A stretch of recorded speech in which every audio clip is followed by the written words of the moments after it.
Nashville, Noir, Chapter 2. Good morning, Janet, I said. What do you hear from Cindy? That's why I'm calling, Jessica. I need to talk to you. I knew immediately that something was wrong. Could I stop by later this morning? Of course. Has something happened to Cindy? I'll tell you all about it when I see you, Jessica. I can take an early lunch hour at 11:30. I'll be here waiting. We sat at my kitchen table, the trouble in her voice on the phone, married by the concerned expression on her face. She passed on my offer of a sandwich and got right to the point. Cindy has called every night since she got to Nashville, she said. So I hear, I said. Good for her. Young people too often forget to stay in touch. She's been using the phone card I gave her. A wise move. I didn't want any of this email nonsense. I wanted to hear her voice. That's how I know my children are okay. I can hear it in their voices. Is she okay? Her calls were so upbeat the first few weeks. She sounded happy. I hear a very large but in there, Janet. She lowered her head and slowly shook it. When she looked up, her eyes were distressed. But her call last night was, how stupid I put it. It was anything but happy. What happened? Well, she managed to make contact with Mr. Marker. He was difficult to get hold of. That secretary of his didn't want to put her through. That's the music publisher who's so high on her songs? Yes. I had a sense of what would come next.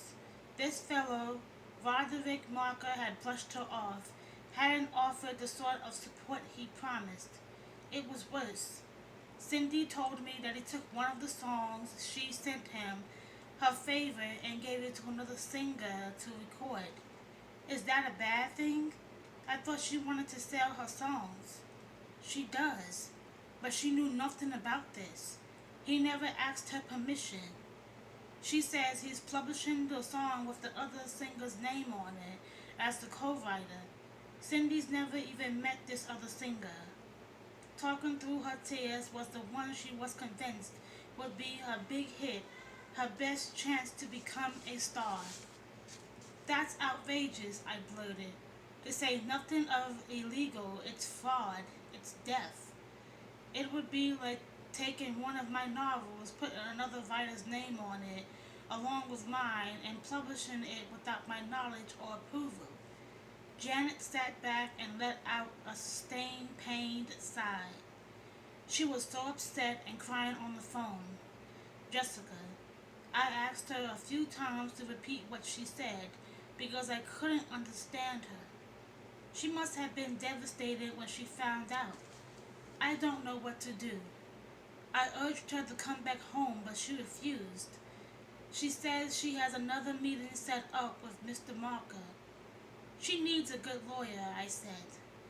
There's no way we can afford a lawyer, Jessica. But maybe there's somewhere I can report this man for what he did. I suggested that to Cindy, but she begged me not to do anything until she's had a chance to talk with him again. There must be some kind of mistake, Jessica. He's been in business for a long time.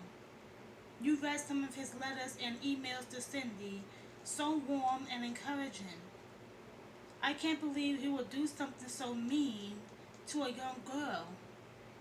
I didn't debate it with her, although I knew from having been around the entertainment business that there are some people who, despite having impressive credentials and a pleasing manner, are sharks, out solely for themselves and without conscience, no matter who they hurt. But I wasn't about to lump this Roderick Marker into that unsavory group. Maybe Janet was right, that a mistake had been made. It was best to allow Cindy to try to work it out on her own. If she failed, then it might be some time for some sort of intervention by others.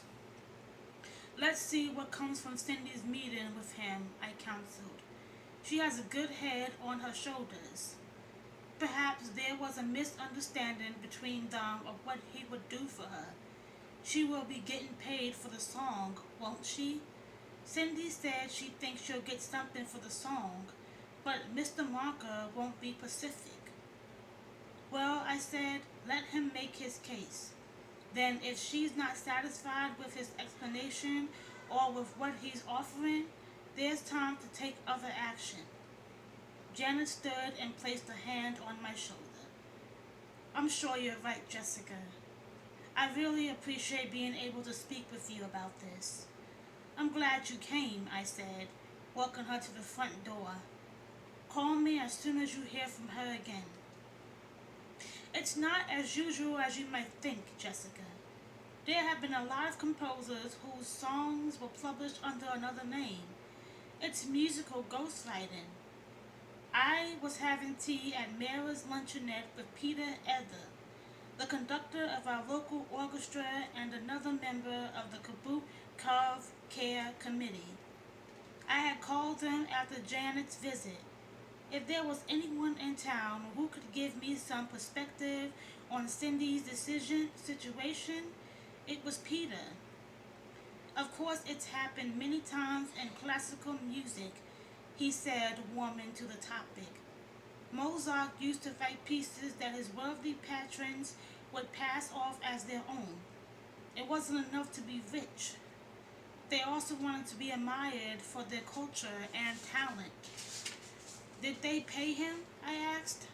Oh, yes, if they wanted him to continue to provide works for their masquerade.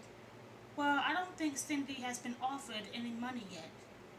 In years past, putting another name on a song was the only way some black composers could get their works out to the public, Peter continued.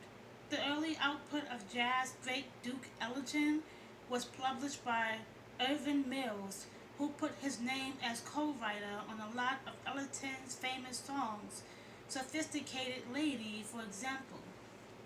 I didn't know that. Did Mills really write the songs with Ellington? No, but he shared the proceeds 50-50 with the Duke. At the time the word was put out that he contributed to the lyrics, but a lot of people had disputed that. Did Ellington dispute it? I don't think so. It was to his advantage to have Mills promote his career, which indeed he did. Later, ironically, Ellington put his own name on some Billy Strayhorn songs. The practice was fairly common. Is it acceptable in country music? I asked, trying to get the subject back to Cindy's predicament. Peter shrugged. There are an awful lot of songwriters working in Nashville, trying to sell their work to country artists, he said. And country, it was more to do with what the performers present themselves. How? If a publisher wants his artist to appear to be the complete package, singer, songwriter, guitar player, then yes, I suppose they do put their names on songs that they didn't really write. There's a lot of collaboration involved in writing country and western songs, at least as I understand it. Lyricists teaming up with musicians. But in Cindy's case, she's the only writer. I would certainly expect her to get something out of it. Credit at least. According to her mother, Cindy is receiving a co-writing record, but she wasn't even consulted about it. That's pretty shoddy, he said, but maybe it's a harsh lesson.